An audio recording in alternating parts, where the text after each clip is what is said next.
осы кітаптан өзіме керекті бір жақсы мәлімет алдым. Бұл жақта дейді, адам өзінің өміріне жақсы әдетті енгізуге неше күн кетеді туралы жазған.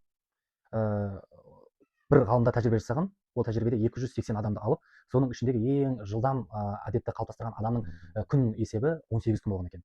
Одан кейінгі 60%-ы 21 күнде өзінің өміріне бір әдеттер енгізген. Ерте тұру, кітап оқу деген сияқты, күнде 1 литр су ішу деген сияқты, енді өзіңіздің өміріңізге бір енгізетін жақсы әдеттерді. Одан кейінгі адамдардың саны, яғни аз мөлшері 41 күнде әдет қалыптастырған екен. Және де ең соңғылары аз саны бұл 90 күнде өзінің өміріне әдет қалыптастырған. Сол үшін сіздер де өзіңіздің өміріңізді жүйеге келтіргіңіз келсе, бір өміріңізде жаңағыда таңертең ерте тұру болсын, жүгіру болсын, немесе кітап оқу болсын, жаңағы немесе TikTok, Instagram жүрсеңіз, күнделікті бір рилс, бір жаңағы шорт видео ютубқа саламын деп отырсаңыз, сізге 18 бен 21 күннің арасы немесе 41 күн уақыт керек екен. Яғни тұрақты түрде соны істесеңіз, сол өміріңізге әдетке айналып кетеді. Соны жасап көріңіз. Бір қағаз алып, 18 күн, 21 күн немесе 41 күнді белгілеп, күнделікті бүгін істегенді X белгілеп отырасыз да, өзіңіз қанша күнде сол әдет енгенін көресіз.